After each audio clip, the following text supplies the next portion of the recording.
اللہ الرحمن الرحیم۔ نمبر 7، شیخ کے ساتھ ربط۔ 7ویں شرط، شیخ کے ساتھ پوری ارادت سے ہمیشہ ربط رکھنا، کیونکہ شیخ کا راستہ رفیق ہے۔ حق تعالیٰ فرماتے ہیں یا ایھا الذین آمنوا اتقوا اللہ وکونوا مع الصادقین، اے ایمان والو پرہیزگار بنو اور سچوں کے ساتھ رہو۔ ارادت کے معنی محبت و عقیدت کے ہیں۔ نیز جاننا چاہیے کہ جس کے دل میں سلوک اللہ کا ارادہ قائم ہو تو اس کو بہت حفاظت کرنی چاہیے، کیونکہ یہ غیبی مہمان ہے کہ ذرا سی بے توجہ میں خفا ہو کر چلا جائے گا۔ بس اس کو غنیمت سمجھے اور اس کے مناسب غذائیں لا کر سامنے رکھے تاکہ پوری خوشی کے ساتھ ہضم کرے، اور ایسی غذائیں در حقیقت سوائے شیخ طریقت کے کہیں نہیں ملتی، کیونکہ ارادت کا بیج مرید کے دل میں اس بچے کی طرح ہے جو عالم غیب سے پیدا ہو کر عالم شہادت یعنی دنیا میں آوے۔ پس اس کی غذا بجز عالم غیب کے اس دودھ کے جو اس کی ماں کے پستان سے نکلتا ہے دوسری نہیں، بلکہ بازار کا دودھ بھی نہیں ہے۔ اسی طرح ارادت کا نور جو مرید کے دل میں بتوفیق الہی عالم غیب سے پیدا ہوا ہے، اس کی تربیت بھی بجز معرفت کے اس پانی کے جس کو فیاض باری غیب سے اہل غیب کے دل پر پہنچائے، دوسری چیز نہیں ہو سکتی۔ اور اہل غیب وہ مشائخ ہیں جو رسول اللہ صلی اللہ علیہ وسلم کی اتباع سے مشرف ہوئے اور فیض و ارادت خداوندی کا ان پر فیضان ہوا اور وہ اللہ والے ہو گئے۔ چنانچہ عوارف میں حضور صلی اللہ علیہ وسلم سے روایت نقل ہے کہ جو کچھ حق تعالیٰ نے میرے سینے میں ڈالا تھا صدیق اکبر کے سینے میں ڈال چکا۔ بس جس شخص کو ارادت حاصل ہو تو اپنی رائے اور عقل پر قناعت نہ کرنی چاہیے، بلکہ اپنے آپ کو ایسے عارف شیخ کے حوالے کر کے اپنے تصرفات سے خارج ہو جانا چاہیے، اور شیطان نفس کو موافق بنا کر یہ وسوسے میں ڈالے کہ خدا جانے یہ شیخ کامل ہے یا نہیں، مگر چاہیے کہ ایسے شیخ کے متعلق جس میں اوصاف مذکورہ جو اوپر بیان ہو چکے موجود ہو، اس وسوسے کو دل میں بالکل جگہ نہ دے، اور ہمت مردانہ سے بلند ہمت بن کر اس کو دفاع کرے، اور اس حدیث کو یاد کرے کہ سننا اور اطاعت کرنا اپنے اوپر لازم پکڑو، اگرچہ تمہارا حاکم حبشی غلام اور کم صورت ہی کیوں نہ ہو۔ بس اپنے آپ کو اپنے تصرف میں نہ چھوڑے بلکہ شیخ کا تابع بن جائے۔ شیخ کا ظاہری و باطنی ادب۔ شیخ کی خدمت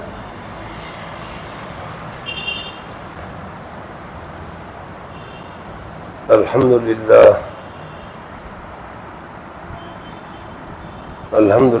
نحمده ونستعینه ونستغفره ونعوذ باللہ من شرور انفسنا ومن سیئات اعمالنا، من يهد الله فلا مضل له ومن يضلل فلا هادي له، ونشهد ان لا اله الا الله وحده لا شريك له، ونشهد ان محمدا عبده ورسوله ارسله بالحق بشيرا ونذيرا، من يطع الله ورسوله فقد رشد، ومن يعصهما فانه لا يضر الا نفسه ولا يضر الله شيئا۔ اما بعد، گزشتہ کل آپ حضرات کو 4 خواتیر بتائے تھے کہ 4 قسم کے مساوس، 4 قسم کی باتیں، 4 قسم کے خیالات انسان کے قلوب پر آتے رہتے ہیں۔ ان میں سب سے پہلا جو بتایا وہ الہام بتایا۔ اللہ جل جلالہ و من والہ اپنے نیک بندوں کے دلوں پر الہامات کرتے رہتے ہیں، اچھی چیزوں کی طرف دل کو متوجہ کرتے رہتے ہیں اور بتاتے رہتے ہیں۔ دوسری بتایا تھا فرشتوں کی طرف سے، تیسرا بتایا تھا نفس کی طرف سے، شیطان کی طرف سے۔ یاد آ گیا کہ نہیں؟ انہی میں سے بتاتے ہیں کہ اگر تمہارے دل میں یہ خیال پیدا ہوا کہ مجھے مرید ہونا چاہیے، تمہارے دل میں یہ خیال پیدا ہوا کہ مجھے اپنے دل کی اصلاح کرنی چاہیے، تمہارے دل میں یہ خیال پیدا ہوا کہ میرا دل بہت گندا ہے، مجھے اس دل کو پاک صاف کرنا چاہیے. صرف تمہارے دل میں یہ الہام ہوا، یہ بات آئی، تو یہ سمجھ لو کہ اللہ تبارک و تعالیٰ کی طرف سے آئی ہے. اچھا خیال ہے، اچھی بات ہے، اللہ تبارک و تعالیٰ نے تمہارے دل میں ڈالی ہے. اور گزشتہ کل بتایا تھا کہ واردات غیبی، غیب سے جو واردات ہوتی رہتی ہے، غیب سے جو چیزیں دل میں آتی رہتی ہے، وہ اللہ تبارک و تعالیٰ کی طرف سے ایک انعام ہے. واردات غیبی مہمان نازک مزاج، بہت نازک مزاج مہمان ہے. ذرا سی تم مہمان کی طرف توجہ نہیں کرو گے تو وہ مہمان ٹھہرے گا نہیں، مہمان چلا جائے گا. بتایا تھا، یاد آ گیا. تو اسی طریقے سے کہتے ہیں کہ جب تمہارے دل میں اپنی اصلاح کا خیال آیا، تمہارے دل میں بیعت ہونے کا خیال آیا، تمہارے دل میں مرید ہونے کا خیال آیا، تو یہ سمجھ لو کہ اللہ تبارک و تعالیٰ کی طرف سے یہ خیال آیا ہے. اس کا احترام کرو، اس کی عزت کرو، اور اس قول کو اچھی طریقے سے مضبوطی کے ساتھ پکڑ لو. اگر نہیں اس کی طرف توجہ نہیں کریں گے، دھیان نہیں دیں گے، تو پھر یہ تمہارا دل سے خیال نکل جائے گا اور پھر دوسری باتیں آنے شروع ہو جائے گی جو بھی آتی رہتی ہیں. اب اس کا خیال کیسے کرنا چاہیے، اس کی قدر کیسی کرنی چاہیے، اس کی مثال بتاتے ہیں.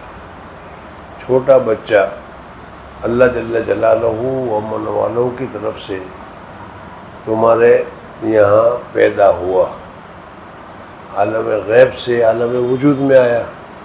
اب جب یہ عالم وجود میں آیا تو اب اس بچے کے لیے جو کھانا، جو پینا، جو سہنا، جو توجہ ضروری ہے، وہ سب کچھ تم کرو گے تو بچہ تندرست رہے گا، بہت جلدی بڑا ہوگا، طاقت والا بنے گا، انسان بنے گا اور بہت سارے کام کرے گا. حتیٰ کہ اس کو اپنی ماں کا دودھ ہی زیادہ مفید ہوتا ہے. اس وجہ سے بعض مرتبہ ماں کا دودھ نہیں پلاتے، باہر کا دودھ پلاتے ہیں تو اس کی طبیعت خراب ہو جاتی ہے، اس کو دست لگ جاتے ہیں، اس کو دوسری چیزیں ہوتی ہیں. تو اسی طریقے سے یہ جو تمہارے دل میں بہت نازک مزاج ایک خیال آیا ہے، اس کی تمہیں قدر کرنی چاہیے.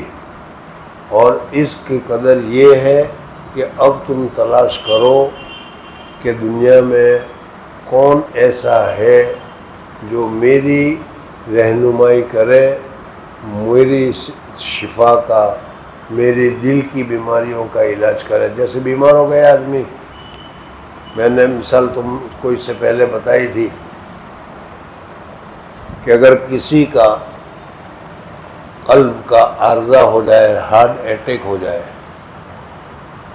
سمجھ میں، اب اسے معلوم ہے کہ میرے ہارٹ میں کچھ کمزوری آ گئی ہے، اگر اس کا علاج نہیں کرایا گیا تو ہو سکتا ہے کہ بہت جلدی موت واقع ہو جائے.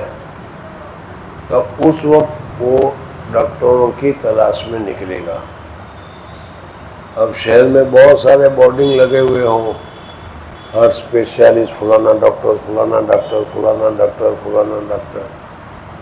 اب تم اس بورڈ کو دیکھ کر، ایڈورٹائز کو دیکھ کر اس کے دروازے پر نہیں چلے جاتے، بلکہ کسی سے پوچھتے ہو کہ بھائی اس ڈاکٹر کے پاس کتنے مریض آئے، کتنے مریض کو شفا ہوئی اور کتنے مریض آخرت کی طرف سیدھا رہے. یہ ڈاکٹر کیسا ہے، اس کی ڈگری کیسی ہے، اس کا علاج کیسا ہے. اور جب تم کو اچھی طریقے سے یہ یقین ہو جائے گا کہ یہ قابل اعتبار ہے، اس کے اوپر بھروسہ کرنا چاہیے، تبھی جا کر اس کے پاس علاج کراتے ہو، ہے کہ نہیں؟ مصنف رحمۃ اللہ تعالیٰ علیہ فرماتے ہیں کہ یہی حال بیعت کے لیے ہے۔ اللہ تبارک و تعالیٰ نے تمہارے دل میں بہت اچھا خیال ڈالا ہے کہ تم کو دل کی بیماریوں سے پاک صاف ہونا چاہیے، اور اس کے لیے اللہ تبارک و تعالیٰ نے معالج دنیا میں رکھے ہوئے ہیں۔ لیکن وہ معالج جو ہے وہ پروپیگنڈا نہیں کرتے، بلکہ تمہیں تلاش کرنی پڑتی ہے، دیکھنا پڑتا ہے کہ کیا ہے، کیسا ہے، اس کی قلبی حالت کیا ہے، اس کی عملی حالت کیا ہے۔ یہ ساری چیزوں کو تم کو دیکھنا چاہیے، اور جب دیکھنے کے بعد تمہارے دل نے یہ فیصلہ کر لیا کہ یہ آدمی خود عمل کے اعتبار سے تو سنت کا تابعدار ہے، خود عمل کے اعتبار سے دین کے مسائل کے اوپر عمل کرتا ہے، سمجھ میں آیا؟ اور اس کی بات میری سمجھ میں بھی آتی ہے اور مجھے اچھی بھی لگتی ہے۔ یہ جو بات بتا رہا ہے کہ یہ گناہ کا ہے، یہ نیک کام ہے، تو مجھے بھی سمجھ میں آتا ہے کہ یہ جو بتا رہا ہے وہ صحیح ہے۔ جب یہ ساری چیزیں یعنی مناسبت ہے تم کو استاد سے، جس طریقے سے ایک مناسبت ہوتی ہے، وہ پڑھاتا ہے، تقریر تو بہت کرتا ہے، لیکن تمہارا اس کے ساتھ جوڑ ہی نہیں ہے، تو وہ کتنی تقریر کرے تمہارا مسئلہ سمجھ میں آنے کا نہیں، تم اپنی حد پہ رہو گے۔ لیکن جب تمہاری بات تم نے اسے کہی، وہ سمجھا، اس نے جو کہی وہ تم سمجھے، یہ بات دوسری رہی کہ اگر اس نے ہماری غلطی بتائی تو وہ غلطی ماننے کے لیے تیار نہیں۔ مفتی ہم کیسے غلطی مانیں، جیسے آپ کر رہے تھے، سمجھ میں آیا نہیں؟ تو یہ تو ایک ضد ہے، یہ نہیں، لیکن یہ ہے کہ جب تم کو محسوس ہوا کہ واقعی میں میری یہ غلطی ہے، مجھے یوں سوچنا چاہیے تھا، میں نے ایسا کیوں سوچا، میری سوچ غلط تھی۔ لیکن آدمی اپنی سوچ کو تو غلط نہیں ٹھہراتا، سامنے والے کی سوچ کو غلط ٹھہراتا ہے، عام مطلب نہیں ہوتا ہے، سمجھ میں آیا نہیں؟ اسی میں پھر اختلافات ہوتے ہیں۔ بہرحال جب تم نے ان کے ساتھ حضرت شیخ کے پاس کوئی بیعت ہونے کے لیے آتا تھا، پھر میں ذرا دیکھنا چاہتا ہوں کہ میری آپ کے درمیان میں مناسبت ہے کہ نہیں، کیا ہے کیا ہے۔ حضرت نے فرمایا ٹھیک ہے، ٹھوک بجا کر جانچ لو، اچھی طریقے سے ٹھوک بجا کر جانچ لو کہ میں پیر بننے کے لائق ہوں یا نہیں ہوں۔ میں نہیں کچھ کہتا، پروپیگنڈا نہیں کرتا، تم دیکھ لو، سمجھ میں آیا؟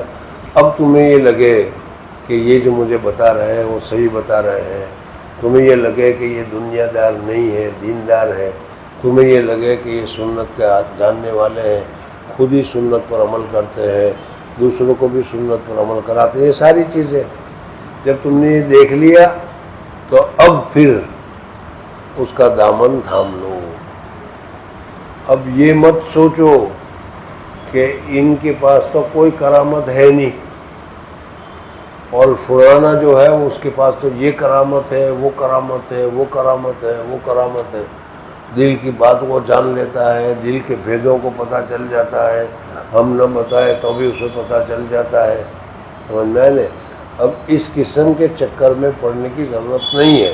اب یہ شیطان تم کو بہکا رہا ہے کہ تم اچھے کام کے لیے جا رہے ہو، شیطان کہہ رہا ہے یار اس سے بیعت ہونے کی کیا ضرورت ہے، اس کو تو کچھ پتہ نہیں، فلانی جگہ پر شیخ ہے، تم جاتے ہو تو تمہارے دل میں کیا ہے وہ پھٹ سے بتا دیتا ہے۔ ارے سمجھ میں آیا نہیں؟ تو یہ کرامات وغیرہ کے حصول کے پیچھے مت پڑو۔ میں نے بتایا تھا کہ حضرت بایزید بستامی رحمۃ اللہ تعالیٰ علیہ کے متعلق ہے، کسی اور کے متعلق، کہ ان کے مرید نے کہا کہ حضرت 25 سال سے میں آپ کی خدمت میں ہوں، لیکن میں نے آج تک کوئی کرامت نہیں دیکھی۔ یعنی اس کا مطلب یہ کہ اگر آپ بزرگ ہوتے تو کوئی نہ کوئی تو کرامت ہوتی کہ نہیں؟ نہیں کہنا چاہیے، میری عادت نہیں ہے، لیکن اب مسئلہ آیا تھا تو بتا دوں کہ ابھی تو اس کے اوپر کیا کہتے ہیں اسے، واٹس ایپ کے اوپر مولانا سعد صاحب کی بھی کرامتیں آتی ہیں، سمجھ میں آیا نہیں؟ اب وہ کیا کرامت ہے کیا ہے مجھے نہیں معلوم، لیکن ایک پروپیگنڈا ہے، چل رہا ہے وہ. تو یہ کرامتوں کے پیچھے پڑنے کی ضرورت نہیں ہے، سمجھ میں آیا؟ ہاں یہ دیکھو کہ عقائد اہل سنت والجماعت کے ہے یا نہیں، عمل سنت طریقہ کے مطابق، سنت حضور صلی اللہ علیہ وسلم نے جو بتایا تمہیں معلوم ہے، ان کے مطابق عمل ہے یا نہیں، کبر عجب تکبر وغیرہ اس میں ہے یا نہیں، تواضع اس کے اندر ہے یا نہیں، سمجھ میں آ گیا؟ اگر یہ چیزیں معلوم ہو گئی تو اب تمہارے لیے یہ آدمی معالج بننے کے قابل ہو گیا، اب یہ آدمی تمہاری دوا کرنے کے قابل ہو گیا. اب اس کے پاس تم جاؤ اور جا کر اپنا ہاتھ دے دو کہ حضرت میں بیمار ہوں، ذرا میری دوائی لے دے. وہ لفظ پہچان کر اب بتائے گا کہ تم یہ کرو یہ کرو یہ کرو یہ کرو یہ کرو یہ کرو یہ. تو یہ فرمایا گیا کہ جب تمہارے دل میں کسی سے بیعت ہونے کا خیال آئے، پہلا تو یہ کہ میرے دوست نے بتایا، میرے شوہر نے بتایا، میری بیوی نے بتایا کہ فلانا بڑا بزرگ ہے، تم جاؤ مانگ دو، اس لیے میں آ گیا، اس کا کوئی اعتبار نہیں. اس لیے کہ ایک مرتبہ دامن تھام لینے کے بعد پھر تم دوسری جگہ جانا چاہتے ہو تو وہ مناسب نہیں ہے. توحید مطلب کی ضرورت ہے، یہ کہا تھا آگے. توحید مطلب کا کیا ہے کہ مجھے جو کچھ بھی ملنا ہے وہ اسی دربار سے ملے گا، اسی جگہ سے ملے گا. دنیا میں اور بہت سارے صاحب کشف و کرامت لوگ موجود ہیں، لیکن مجھے جو کچھ ملے گا یہیں سے ملے گا. یاد آ گیا کہ نہیں؟ اور اس کی میں نے مثال بھی دی تھی کہ تم جامعہ میں پڑھنے کے لیے آئے ہو، دوسرے بڑے بڑے مدارس ہے، دارالعلوم ہے، ندوالعلماء لکھنؤ ہے، مراد آباد ہے، اشرفیہ ہے، جامعہ ڈابیل ہے، دوسرے وہاں تم نہیں گئے. اگر تم اس طریقے سے کرنے جاؤ گے کہ ایک مہینہ اس مدرسے میں یہاں سے فیض حاصل کر لو، پھر اس کے بعد دوسرے مدرسے میں جاؤ وہاں سے فیض حاصل کر لو، اس کے بعد تیسرے مدرسے میں جاؤ وہاں سے فیض حاصل کر لو، سارے مدرسے میں جاؤ گے فیض کسی سے نہیں ملے گا، جیسے پہلے تھے ویسے کے ویسے ہی رہو گے. تو اسی طریقے سے ایک سے مرید ہو گئے، اب اس پیر کو چھوڑ دیا، اب دوسرے کے پاس پہنچ گئے، دوسرے سے بیعت ہو گئے، ان کو بتایا بھی نہیں، بیعت ہو گئے. سمجھ میں یا بعض مرتبہ بعض پیر ہوتے بھی ایسے ہی ہے کہ جو کیا ہے تعداد بڑھانا چاہتے ہیں، میرے اتنے لاکھ مرید ہیں، میرے اتنے لاکھ مرید ہیں، جتنے مرید ہو جاؤ اچھا ہوتا ہے. سمجھ میں آیا نہیں؟ تو ایسے کے فندے میں پھنس گئے. یا بہت سارے اس کے بھی کیا قصے کہانیاں ہیں، لیکن قصے کہانی کی ضرورت نہیں. کچھ آدمی چھوڑے ہوئے ہوتے ہیں،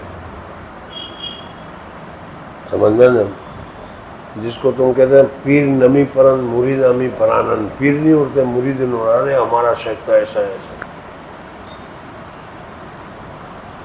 بھائی وہ کہتے ہیں کہ مجھے نوکری نہیں ملتی. ارے کہ پیر کے پاس جاؤ، نوکری ایک دعا کر دیں گے فٹ سے نوکری مل جائے گی، فلانے کو دوسرے ہی دن نوکری مل گئی. چلتا ہے بہت کچھ. اب اس کو بتا رکھا ہے اور میں نے کہ نوکری والا ہو تو اس کو پیلا کلر، فلانی چیز ہو تو اس کا گرین کلر، فلانی چیز ہو تو اس کا الگ الگ کلر بتا رکھا تھا. تو اس نے وہ بتا دیا پیلا کلر نوکری کے لیے ہے. یہ حضرت جا کر بیٹھے شیخ کے سامنے، شیخ نے وہ پیلا کلر دیکھ لیا، کشف ہو گیا شیخ کو، پیلا کلر دیکھ لیا. سمجھ میں گرین کلر بچے کے پیدا ہونے کے لیے اس طریقے سے. اب گرین کلر دیکھ لیا تو کہہ دیا آپ ملازمت کے لیے آئے ہیں، چلو جاؤ میں دعا کرتا ہوں ہو جائے گی. اور بھی کہے گا کہ یار کتنا پہنچے گا مانس کتنا پہنچا ہوا آدمی ہے کہ دیکھتے ہی کہہ دیا. سمجھ میں آیا کہ نہیں؟ یہ کہے گا کہ ہاں یار واقعی میں تو بچے کے لیے ہی گیا تھا, میں نے تو کہا بھی نہیں. اور ان کے بہت ساری چیزیں ہوتی ہے, سمجھ میں آیا نہیں؟ اس وجہ سے ان سب چیزوں کو چھوڑو. جب تمہارے دل میں خیال آیا تو خیال آنے کے بعد چند چیزوں کو شیخ میں دیکھنے کی ضرورت ہے. اگر وہ اس میں ہے, اب زیادہ کے پیچھے مت پڑو. سمجھ میں آیا نہیں؟ تمہاری اصلاح کرنے کے لیے اگر وہ قابل ہے, وہ اصلاح کر سکتا ہے, وہ اس کو راستہ معلوم ہے, وہ خود بھی کسی کے پاس گیا ہوا ہے, اصلاح کرائی ہوئی ہے, پھر آنکھیں بند کر کے اس کو اپنا مصلح مان لو, اس سے بیعت ہو جاؤ, اور بیعت ہونے کے بعد وہ جو بتائے اس کے اوپر عمل کرنا شروع کر دو. اشکالات اور اعتراضات وغیرہ سب چھوڑ دو. استاد کہے کہ ابھی نماز پڑھو, ابھی نماز مت پڑھ. یہ نہیں کیوں نہ پڑھو, ابھی تو وقت ہے, پڑھنے کا وقت ہے. سوال تمہارے دل میں نہیں آنے چاہیے, پیر نے جو کہا ہے وہ مجھے تو کرنا ہے. سمجھ میں آئے نہیں؟ تو پہلی بات آج یہ بتائی کہ اس میں توحید مطلب کی ضرورت ہے. ایک ہی در کو پکڑو, لیکن مضبوطی کے ساتھ پکڑو. آج کل ہم یہ کرتے ہیں کہ اسی میں کمزوری ہو جاتی ہے. یہ شیخ مل گیا اور یہ تو بہت بڑا بزرگ ہے, دوسرا مل گیا تو اس سے بڑا بزرگ ہے, تیسرا مل گیا تو وہ اس سے بڑا بزرگ ہے, اور ہم اسی طریقے سے ایک کے بعد ایک, ایک کے بعد ایک, ایک کے بعد ایک کیا بچھڑتے چلے جاتے ہیں. توحید مطلب نہیں ہوتا. نہ اپنی شیخ کی مانتے ہیں, نہ دوسرے کی شیخ کی مانتے ہیں. سمجھ میں آیا نہیں؟ کیا بتایا؟ پہلی بات ارادت کے معنی محبت و عقیدت کے ہیں. ارادت کے معنی محبت اور عقیدت کے ہیں. میں اس کا مرید ہوں, یعنی مجھے اپنے شیخ سے محبت ہے, مجھے اپنے شیخ سے عقیدت ہے, امید ہے کہ مجھے جو کچھ بھی فائدہ پہنچے گا وہ اسی جگہ سے پہنچے گا. سمجھنا ہے؟ تو اس صورت میں پھر آدمی جم جائے تو ہوتا ہے جیسے مدرسے میں آ گئے, اب جو پڑھا رہے ہو پڑھ رہے ہو, جیسا پڑھا رہے ہو پڑھ رہے ہو, محنت کر رہے ہو, دوسری طرف توجہ نہیں کرتے تو کچھ نہ کچھ لے کر جاؤ گے. اسی طریقے سے جی نیز جاننا چاہیے کہ جس کے دل میں سلوک اللہ کا ارادہ قائم ہو تو اس کو بہت حفاظت کرنی چاہیے. یہ تو ابھی بتایا کہ اللہ تبارک و تعالیٰ کی طرف سے تمہارے دل میں خیال آیا ہے تو اس کی قدر کرو, اس کو ضائع مت کرو. بیعت ہونے کا ارادہ آیا ہے, بہت اچھا ہے, لیکن اب اس ارادے کو مضبوطی سے پکڑو. اور مضبوط سے پکڑنے کا کیا مطلب ہے کہ اس کے متعلق کون ہے جس سے میں بیعت ہوں, کون ہے جس سے مجھے مرید ہونا چاہیے, کون ہے جس سے مجھے اصلاح کرانی چاہیے, یہ سب حاصل کرو. جیسے چھوٹا بچہ تمہارے پاس ہو تو اس کے لیے کون سا دودھ دینا چاہیے, کون سی دوا دینی چاہیے, وہ سب تو اسی کے ذریعے سے وہ بچہ پرورش پاتا ہے. اس طریقے سے جی کیونکہ یہ غیبی مہمان ہے کہ ذرا سی بے توجہی میں خفا ہو کر چلا جائے گا, بس اس کو غنیمت سمجھے اور اس کے مناسب غذائیں لا کر سامنے رکھے تاکہ پوری خوشی کے ساتھ ہضم کرے. اور ایسی غذائیں در حقیقت سوائے شیخ طریقت کے کہیں نہیں ملتی. اب وہ کس تمہارے اندر بیماری ہے, کون سی بیماری ہے؟ کبر کی بیماری ہے, عجب کی بیماری ہے, حسد کی بیماری ہے, جو بھی ہے وہ شیخ کو بتاؤ گے, شیخ کو معلوم ہوگی. اب وہ شیخ اس کا علاج کرے گا. اب شیخ اس کے علاج میں کہا کہ یہ کھاؤ, یہ نہ کھاؤ, یہ پڑھو, یہ نہ پڑھو. تو یہ کیوں نہ کھاؤ, یہ کیوں پڑھو, یہ کیوں نہ پڑھو, اس میں تو اس سے زیادہ ثواب ہے. اب اس میں اپنی دماغ یا اپنی چلانے کی ضرورت نہیں ہے. اپنے دوا میں بھی یہی ہوتا ہے, ڈاکٹر کے پاس گئے, ڈاکٹر نے دوائی دی, اب وہی دوائی ہے وہ لے رہے ہو. اب تم کہو کہ یہ دوا کیوں لوں, اس کو اس پیراسیٹامول کی کیا ضرورت ہے, یہ تو ایسی ہے, فلانی دوا کی کیا ضرورت ہے. ایسا نہیں کیا تھا. جب تم نے اس کو ڈاکٹر مان لیا اور ڈاکٹر نے تمہارے لیے تجویز کر لیا تو اس تجویز کو تمہیں مان لینا چاہیے. تو اسی طریقے سے جب پیر تم نے مان لیا, اب وہ پیر بتائے کہ یہ عمل کرو, تو اس کے اوپر تو لگ جانا چاہیے اور پھر اپنی اس میں نہیں لگانی چاہیے. جی کیونکہ ارادت کا بیج مرید کے دل میں اس بچے کی طرح ہے جو عالم غیب سے پیدا ہو کر عالم شہادت یعنی دنیا میں آوے. پس اس کی غذا بجز عالم غیب کے اس دودھ کے جو اس کی ماں کے پستان سے نکلتا ہے سب سے بہترین غذا جان جاؤ تم بچے کے لیے، بڑے ہونے کے لیے، طاقتور ہونے کے لیے اور دماغ بھی اس کا مضبوط ہونے کے لیے، ساری وٹامن ساری چیزیں ماں کے دودھ میں اللہ نے رکھی ہے.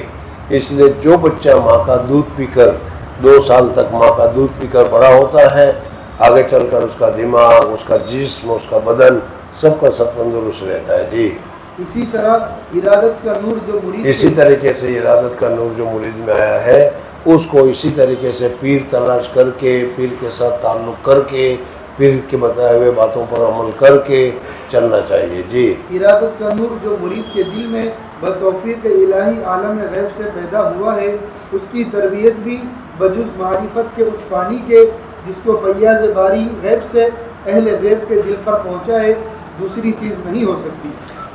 یہ جو تم کو خیال آیا ہے اصلاح کا، یہ اللہ تبارک و تعالیٰ کی طرف سے ہے.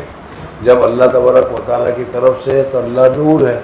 تو اس خیال کی آبیاری، اس خیال کو بڑا کرنا، اس خیال کو اونچا کرنا، بیعت کرنا اور بیعت کے بعد اصلاح وغیرہ کرنا، یہ ساری چیزیں پیر کے بتائے ہوئے طریقے میں ہے. کیوں؟ اس وجہ سے کہ پیر جو ہے وہ اس راستے پر اللہ تبارک و تعالیٰ نے متعین کیا ہے کہ کس کے لیے کیا مفید ہے، کس کے لیے کیا مفید ہے، اللہ تعالیٰ اس کے دل میں ڈالتا ہے اور اس حساب سے وہ کیا کرتا ہے، اس کے لیے معمولات وغیرہ بتاتے ہیں. جی اور اہل غیب وہ مشائخ ہیں جو رسول اللہ صلی اللہ علیہ وسلم اہل غیب وہ مشائخ ہیں جو اللہ کے رسول صلی اللہ علیہ وسلم کی سنتوں کو لے کر چلتے ہیں.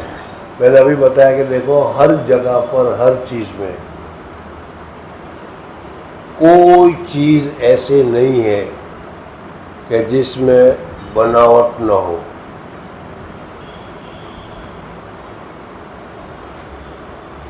جمعیت علماء تو 2 جمعیت علماء، تبلیغی جماعت تو 2 تبلیغی جماعت، دارالعلوم تو 2 دارالعلوم، مظاہر علوم تو 2 مظاہر علوم. ہر جگہ پر جا کر دیکھ لو، سمجھ میں آیا؟ کوئی کس کے فیور میں ہے، کوئی کس کے فیور میں ہے، اور جو جس کے فیور میں ہے وہ اسی کو صحیح سمجھتا ہے، دوسرے سارے غلط. ہر جگہ میں یہ حالت ہے. تو اسی طریقے سے پیری مریدی میں بھی یہ حالت ہے. سمجھ میں بعض مصنوعی پیر بنے بیٹھے ہیں اور بعض حقیقی ہے. اور حدیث کا مفہوم تم کو معلوم ہے کہ اللہ جل جلالہ امن والوں نے فرمایا کہ ایک جماعت ہمیشہ حق پر باقی رہے گی، لومت لائم، برائی کرنے والوں کی برائی، مخالفت کرنے والوں کی مخالفت، پروپیگنڈا کرنے والوں کی پروپیگنڈگی اس کو کہیں نقصان نہیں پہنچائے گی. قیامت تک کے لیے وہ حق پر حق کی جماعت قائم رہے گی. ہاں مختصر ہوگی، چند ہوں گے، لیکن اگر تم کہو کہ دنیا میں ہے ہی نہیں، اگر اسی پیری مریدی کی بات کو لے کر کہو کہ دنیا میں کوئی آدمی پیر بننے کے قابل نہیں ہے تو یہ غلط ہے. پیر بننے کے قابل ہے، مختصر حضرات ہیں، بہت کم حضرات ہیں جو تارک الدنیا ہے، جو حضور صلی اللہ علیہ وسلم کی سنتوں کے حامل ہیں، حضور صلی اللہ علیہ وسلم کے سنتوں کے مطابق چلتے ہیں، لیکن ان کی تلاش کرنے کی ذمہ داری یہ تمہاری ہے. اب تم اس ذمہ داری کو پورا نہ کرو اور لمبے جبے والے کو یا سر منڈے ہوئے کو، امامہ باندھے ہوئے کو تم کیا ہے بزرگ سمجھ کر، اولیاء اللہ سمجھ کر، پیر سمجھ کر ان کے دامن سے جڑ جاؤ تو یہ تمہاری غلطی ہے. سمجھ میں آ گیا؟ جی. اور اہل غیب وہ مشائخ ہیں جو رسول اللہ صلی اللہ علیہ وسلم کی اتباع سے مشرف ہوئے اور فیض و ارادت خداوندی کا ان پر فیضان ہوا. یعنی حضور صلی اللہ علیہ وسلم یہ تو ہے کہ اللہ تبارک و تعالیٰ نے کامیابی، چاہے تو وہ کامیابی ظاہری ہو یا چاہے کامیابی باطنی ہو، سمجھ میں آئے، حضور اقدس صلی اللہ علیہ وسلم کی سنت میں رکھی ہے، حضور صلی اللہ علیہ وسلم کے طریقے میں رکھی ہے. اللہ کو کیا پسند ہے، اللہ کو کون سا طریقہ پسند ہے، کیا چیز پسند ہے، کس طریقے سے کرنا پسند ہے، یہ اللہ تبارک و تعالیٰ صرف اپنے رسول کو بتاتا ہے، اور رسول قوم کو بتاتا ہے کہ یہ اللہ کو پسند ہے، سمجھنا. اور چونکہ رسول کو اللہ تبارک و تعالیٰ کے ساتھ بے انتہا تعلق ہوتا ہے، بے انتہا محبت ہوتی ہے، اس لیے رسول وہی کام کرتا ہے جو اللہ کو پسند ہے. اسی وجہ سے جو ابھی کہا جاتا ہے نا کہ سنت کو ٹھانو، سنت وہ جو حضور اقدس صلی اللہ علیہ وسلم نے اللہ تبارک و تعالیٰ کی رضا کے واسطے، یا جو کام حضور صلی اللہ علیہ وسلم نے عبادت سمجھ کر کیا، وہی سنت ہے. تو اب تم پیر صاحب میں یہ دیکھو کہ وہ سنت کی تابعداری کرتا ہے یا نہیں، سنت کے مطابق خود زندگی گزار رہا ہے یا نہیں. اگر ڈاکٹر کے پاس دوا لینے کے لیے جاؤ، وہ ڈاکٹر ہی خود بیمار ہو تو سمجھ میں آیا نہیں. تو پہلے یہ دیکھو کہ وہ سنت کے مطابق زندگی گزارتا ہے کہ نہیں، اور تارک الدنیا ہے کہ نہیں، سمجھ میں آ گیا. اگر تارک الدنیا بھی ہے، یعنی دنیا کی لالچ اس کے دل میں نہیں ہے، دنیا تو ہوگی ہی، گھڑی کا زمانہ ہے تو گھڑی باندھے گا ہی، موبائل کا زمانہ ہے تو موبائل رکھے گا بھی. لیکن ایک اس سے محبت ہو جانا اور محبت کی وجہ سے رکھنا اور ایک ضرورت کی وجہ سے رکھنا، دونوں الگ الگ چیزیں. سمجھ میں آئے. یہ مثال میں نے بتائی ہے، کوئی یہ ضروری نہیں کہ یہی ہے، مطلب یہ ہے کہ دنیا داری تو ہوگی بھائی، سمجھ میں. اب وہ دنیا داری کیسی ہے، دل میں دنیا گھسی ہوئی ہے یا دل میں گھسی ہوئی نہیں ہے، سمجھ میں. ایک سوال پوچھنا ہے، پوچھو، 5 روپے جواب کے ہوں گے، 5 روپے دینے پڑیں گے، سمجھ میں. تو معلوم ہوا کہ اس کے دل میں تو دنیا گھسی ہوئی ہے، ہر چیز کے تو پیسے سے تول رہا ہے وہ. تو ایسے کو پھر کیا ہے، پھر بنانے کی ضرورت نہیں. یہ بہت ساری عام مثالیں ہیں، اس وجہ سے میں ایک دو مثالیں ساتھ میں بتا رہا ہوں، سمجھ میں آیا. بعض مرتبہ پروپیگنڈے ہوتے ہیں جس کو کہا جاتا ہے مریدہ می پرانند، مرید بزرگ بناتے ہیں، پھر اپنے آپ کو بڑا نہیں بتاتے، لیکن ہمارا شکت ایسا ہے، ہمارا شکت ایسا ہے، ہمارا شکت. تو ان ساری چیزوں کو مد نظر رکھ کر جو آج کا سبق ہے وہ یہ ہے کہ جب اللہ تبارک و تعالیٰ نے تمہارے دل میں مرید ہونے کا خیال پیدا کیا تو اس خیال کو معمولی نہ سمجھو. اللہ تبارک و تعالیٰ نے تمہارے لیے، تمہاری کامیابی کے لیے بہت ہی اچھا راستہ دکھلایا ہے. اب اس راستے پر تم چلو گے تو کامیاب ہوں گے. اس وجہ سے اس خیال کو اب بڑا کرنے کی کوشش کرو، اس خیال کو اور بڑھانے کی کوشش کرو. اور بڑھانے کی کوشش کیا ہے؟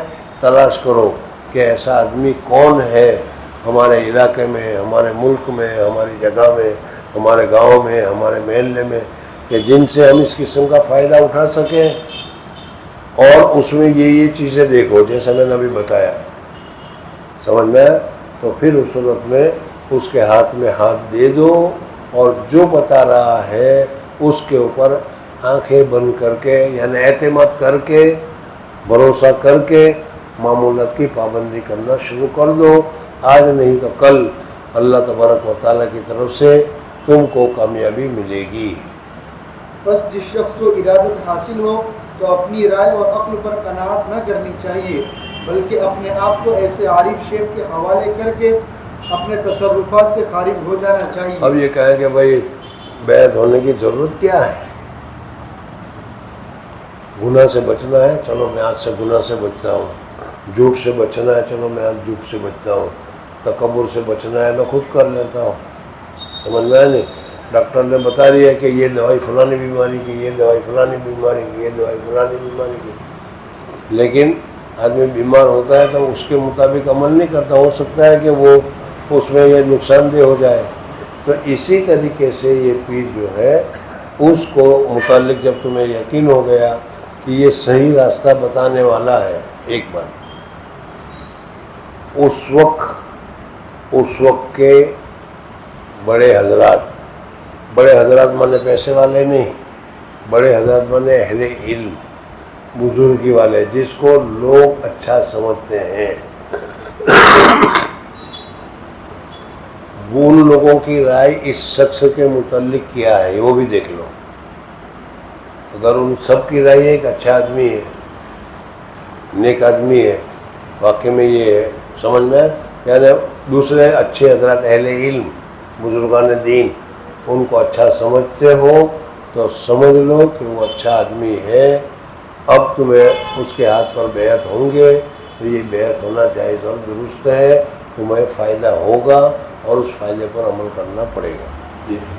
اور شیطان نفس کو موافق بنا کر یہ وسوسہ دل میں ڈالے۔ ہاں، بعض مرتبہ یہ ہوتا ہے کہ تم یہ کرو تو شیاطین من الجن والانس دو قسم کے ہوتے ہیں، من الشیاطین، من الجن بھی ہوتے ہیں شیطان، اور من الانس بھی ہوتے ہیں۔ بعض دوست کہتے ہیں تم نے کہا کہ میرا فلانے سے بیعت ہونے کا ارادہ ہے، ارے یار اس سے وہ میں بتاتا ہوں، وہ ہے فلانا ہے، وہ ہے وہ اس قسم کی چیز ہے۔ اب اس کی تم بات مانو گے، تمہارا دوسرا دوست ہے وہ تیسرے کا نام لے رہا ہے، تمہارا تیسرا دوست ہے وہ چوتھے کا نام لے رہا ہے، سمجھ میں نہیں؟ اب تم پھر ششپن میں مبتلا ہو گئے۔ تو بعض جن ایسے ہوتے ہیں کہ جو تم کو اس کام سے روکتے ہیں، لیکن بعض تمہارے دوست تمہارے دشمن بھی ایسے ہوتے ہیں کہ جو بھی تم کو اس کام سے روکتے ہیں۔ اس وجہ سے اس میں پھر دوسروں کی بات کو ماننے کی ضرورت نہیں ہے۔ تم نے فیصلہ کر لیا، تم نے سوچ لیا، اب اس کے اوپر عمل کرنے کا کام تمہارا ہے۔ اب دوسروں کی مت سوچو، سوچنے جاؤ گے تو پھر رک جاؤ گے۔ جی۔ اور شیطان نفس کو موافق بنا کر یہ وسوسہ دل میں ڈالے کہ خدا جانے یہ شیخ کامل ہے یا نہیں۔ یہ بھی ہوتا ہے کہ ہم نے تو اس کو کہ شیخ کامل سمجھا ہے، لیکن پتہ نہیں شیخ کامل ہے بھی کہ نہیں، سمجھ میں آیا۔ ایک آدمی آیا اور اس نے کہا کہ بھائی بیعت ہونا چاہتا ہوں۔ اچھی بات ہے، تم پیر میں کیا چاہتے ہو، کیسا شیخ ہونا چاہتے؟ ایسا کہ بس ایک نظر ڈالے اور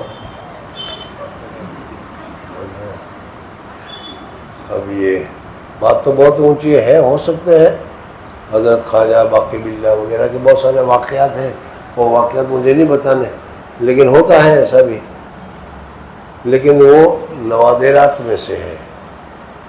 میں نہیں، مدرسے میں داخل ہو گئے، پڑھا وڑا کچھ نہیں، اور ایک دم علم آ گیا، حدیث سب فٹافٹ سمجھانے لگے۔ اللہ کر سکتا ہے؟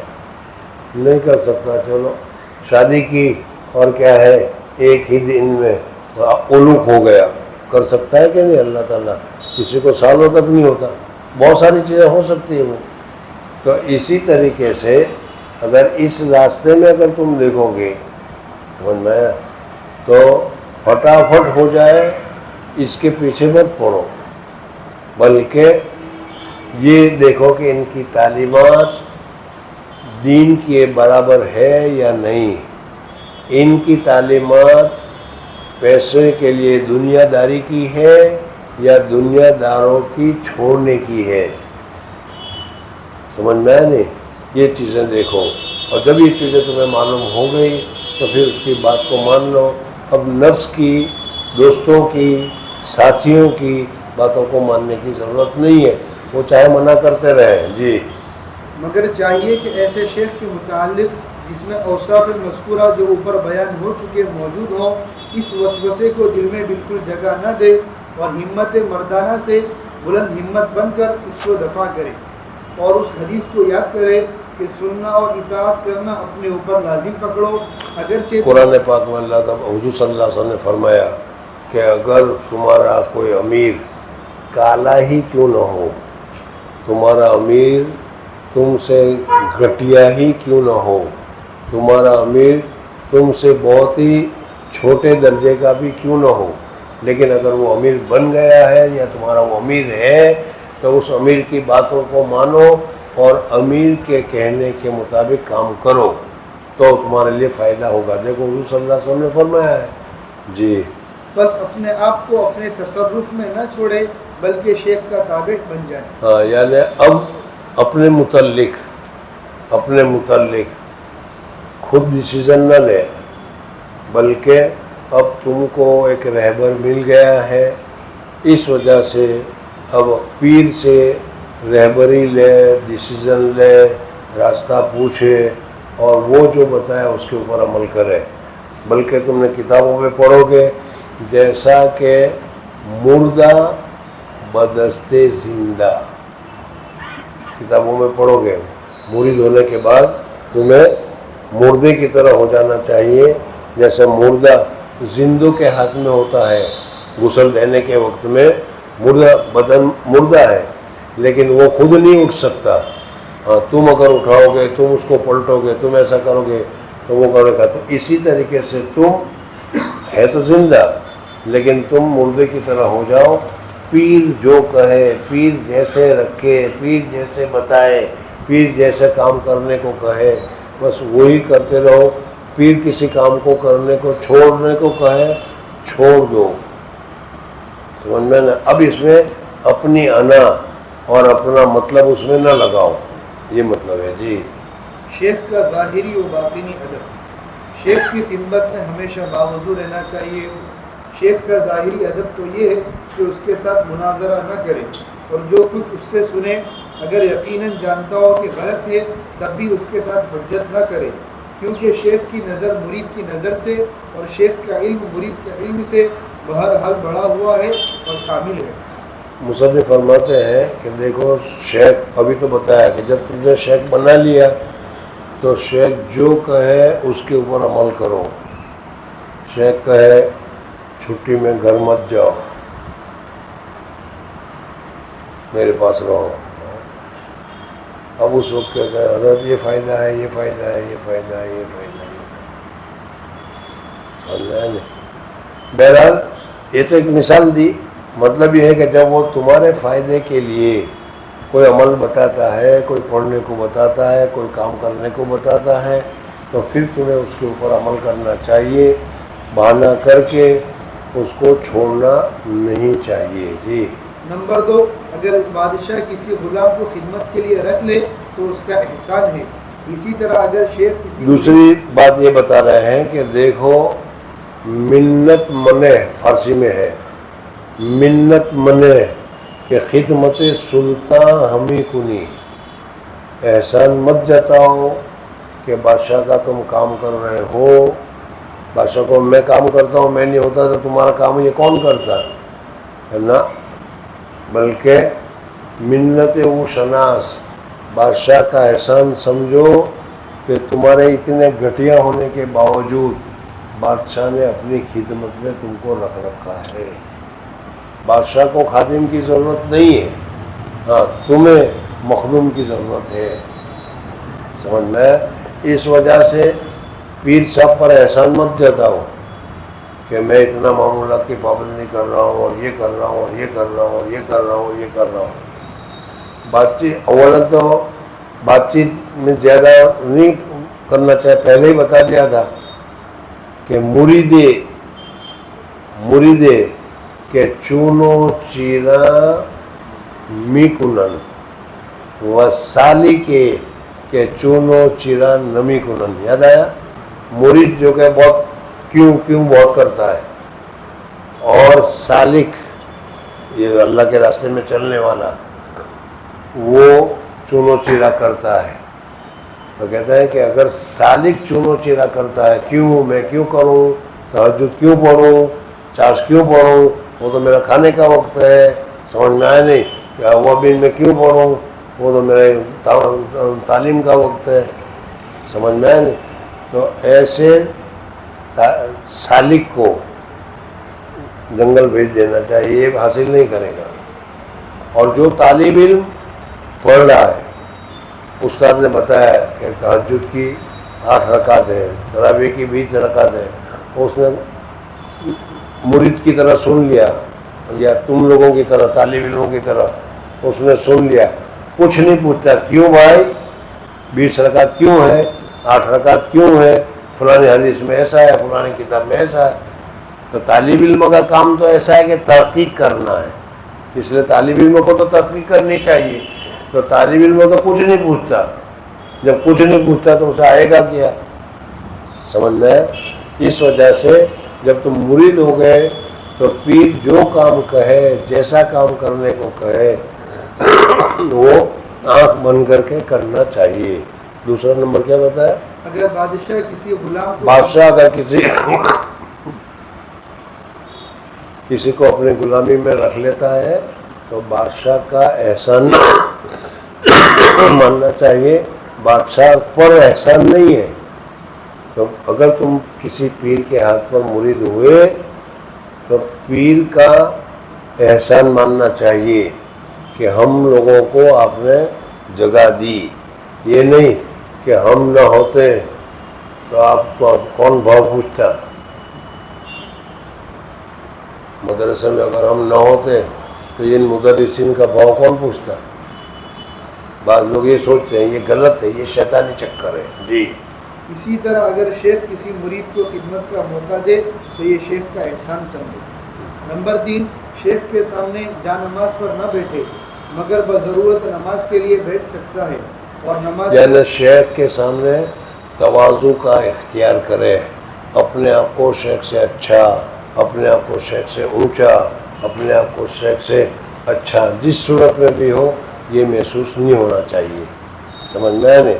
جیسے شیخ تو ویسے ہی بیٹھے ہوا ہے اور تم کیا ہے مصلی پر، شاندار مصلی پر بیٹھے ہوئے ہو، تو اپنے آپ کو اچھا سمجھ رہے ہو، اپنے آپ کو حقدار سمجھ رہے ہو، یہ نقصان دہ ہے اس وجہ سے۔ جی اور نوافل بھی اس کے سامنے نہ پڑھے، اس لیے کہ تم یہ بتانا چاہ رہے ہو کہ میں تو بڑا پابند ہوں، سنت کی نوافل کی پابندی کر رہا ہوں، سمجھ میں دکھلانا چاہتے ہو، یہ تو ریاکاری ہے، ریاکاری تو درست نہیں ہے۔ جی نمبر 4، اور جو کچھ شیخ فرمائے اس کی تعمیل کرے اور حتی الامکان اس میں کوتاہی نہ کرے۔ نمبر 5، اور شیخ کی جانماز پر قدم نہ رکھے۔ حضرت خواجہ فضیل علی قریشی رحمۃ اللہ علیہ کے ایک مرید تھے، اس کے لطائف بند ہو گئے۔